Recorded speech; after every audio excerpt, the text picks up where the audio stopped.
Hi friends, welcome. ഇന്ന് നമ്മൾ പച്ചരി വെച്ചിട്ട് ഉണ്ടാക്കാൻ പറ്റുന്ന ഒരു ബ്രേക്ക്ഫാസ്റ്റ് റെസിപ്പിയാണ് തയ്യാറാക്കുന്നത്. അതിനായിട്ട് 2 കപ്പ് പച്ചരി കുതിർത്തെടുത്ത് വെച്ചിട്ടുണ്ട്. ഇത് രാത്രി തന്നെ കുതിർത്തെടുത്ത് വെച്ചതാണ്. അതെല്ലാം സമയമില്ലെങ്കിൽ നമുക്ക് രാവിലെ 1 മണിക്കൂർ നല്ല തിളച്ച വെള്ളത്തിലിട്ട് കുതിർത്തെടുത്താൽ മതി. അപ്പോൾ പെട്ടെന്ന് തന്നെ അരി കുതിർന്ന് കിട്ടും. റേഷൻ അരിയും നമുക്ക് ഉപയോഗിക്കാവുന്നതാണ്. അപ്പോൾ ആദ്യം നമുക്ക് കുറച്ച് വെജിറ്റബിൾസൊക്കെ ഒന്ന് വഴറ്റിയെടുക്കണം. അതിനായിട്ട് ഒരു പാനിലേക്ക് 1 ടേബിൾ സ്പൂൺ എണ്ണ ഒഴിച്ചതിന് ശേഷം ഇതിലേക്ക് 1 സവാള കട്ട് ചെയ്ത് ചേർക്കാം. ചെറുതായിട്ടൊന്ന് വഴറ്റിയെടുക്കുക. പച്ചമുളക് വേണമെങ്കിൽ പച്ചമുളകും നമുക്ക് ഈ സമയത്ത് തന്നെ ചേർക്കാവുന്നതാണ്. ഞാൻ പച്ചമുളക് ചേർക്കുന്നില്ല. ഇനി ഇതിലേക്ക് കുറച്ച് വെജിറ്റബിൾസാണ് ചേർക്കുന്നത്. കുറച്ച് ക്യാരറ്റും ക്യാപ്സിക്കവും കൂട്ടിയിട്ടാണ് ചേർക്കുന്നത്. ക്യാപ്സിക്കം ഓപ്ഷണലാണ്, ഉണ്ടെങ്കിൽ ചേർത്താൽ മതി. ഇതെല്ലാം കൂടിയിട്ട് നന്നായിട്ടൊന്ന് വഴറ്റിയെടുക്കാം. ഏകദേശം ഒരു 3-4 മിനിറ്റ് നേരത്തേക്ക് വഴറ്റിയെടുത്താൽ മതി. ഒരുപാടങ്ങ് മൂക്കേണ്ട ആവശ്യമില്ല. ഒരു പകുതി വേവായാൽ മതിയാവും. ഇതുകൂടാതെ ബീട്രൂട്ടൊക്കെ ഇഷ്ടമാണെങ്കിൽ ബീട്രൂട്ട് നമുക്ക് ഈ സമയത്ത് ചേർക്കാവുന്നതാണ്. അപ്പോൾ അത്യാവശ്യം ഒന്ന് വഴറ്റിയെടുത്തിട്ടുണ്ട്. ഇനി ഇതിലേക്ക് ഒരു തക്കാളിയും കൂടി ചേർക്കുന്നുണ്ട്. ഒരു മീഡിയം സൈസുള്ള തക്കാളി തന്നെ മതിയാവും.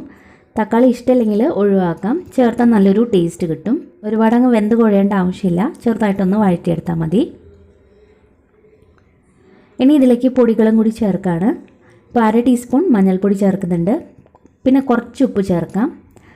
പിന്നെ എരിവിനനുസരിച്ച് മുളക് പൊടി ചേർക്കാം. ഇപ്പോൾ പച്ചമുളക് ചേർക്കാത്ത കാരണം ഞാനിവിടെ മുളക് പൊടിയാണ് ഉപയോഗിക്കുന്നത്.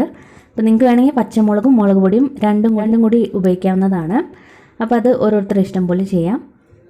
ഇനി ഇതെല്ലാം കൂടി വീണ്ടും ഒന്ന് വഴറ്റിയെടുക്കാം. ഈ പൊടികളുടെ ഒരു പച്ചപ്പൊന്ന് മാറി കിട്ടുന്നത് വരെ വഴറ്റിയെടുത്താൽ മതിയാവും.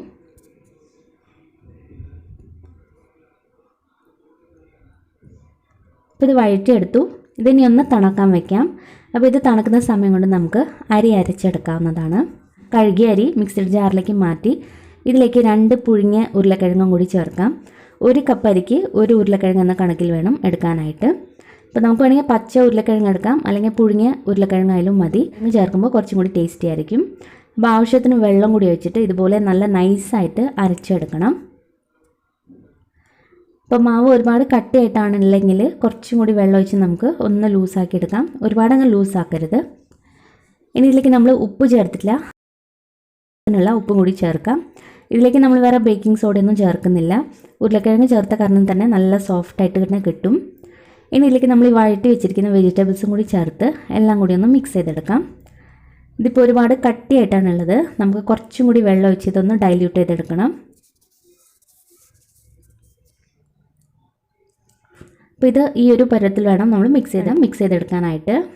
ഇനി നമുക്ക് ഉണ്ടാക്കിയെടുക്കാം. ഇത് റെസ്റ്റ് ചെയ്യാനൊന്നും വെക്കേണ്ട, ഉടനെ തന്നെ നമുക്ക് ഉണ്ടാക്കാവുന്നതാണ്. അപ്പോൾ ഏതെങ്കിലും ഇതുപോലത്തെ ഒരു പാൻ എടുക്കാം.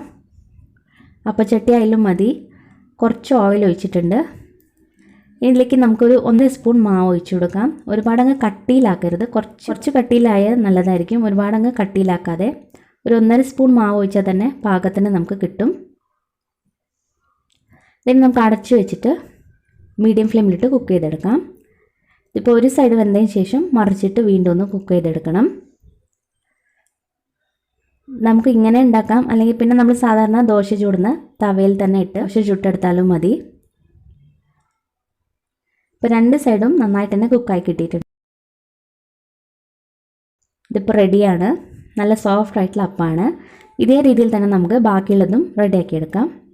ഒരു 1.5 സ്പൂൺ മാവ് ഒഴിച്ചാൽ തന്നെ നമുക്ക് കറക്റ്റായിട്ടുള്ള ഒരു കട്ടിയിൽ കിട്ടും. ഇത്രയേ ഉള്ളൂ. വളരെ സിമ്പിളായിട്ട് ഉണ്ടാക്കാൻ പറ്റുന്ന ഒരു ഈസി ബ്രേക്ക്ഫാസ്റ്റ് റെസിപ്പിയാണ്. നല്ല സോഫ്റ്റുമാണ് ഇത് കഴിക്കാനായിട്ടും. ആ ഉരുളക്കിഴങ്ങ് ചേർത്ത കാരണം തന്നെ വേറെ നമ്മൾ ബേക്കിംഗ് സോഡയുടെ ഒന്നും ആവശ്യം വരുന്നില്ല. കറികളില്ലാതെ തന്നെ നമുക്കിത് കഴിക്കാൻ പറ്റും. പിന്നെ കറികൾ വേണമെന്നുള്ളവർക്ക് കറി കൂട്ടി തന്നെ കഴിക്കാം. അപ്പോൾ ട്രൈ ചെയ്തിട്ട് അഭിപ്രായങ്ങളൊക്കെ അറിയിക്കുക. വീഡിയോ ഇഷ്ടപ്പെട്ടാൽ ലൈക്ക് ചെയ്യാനും സബ്സ്ക്രൈബ് ചെയ്യാനും മറക്കരുത്.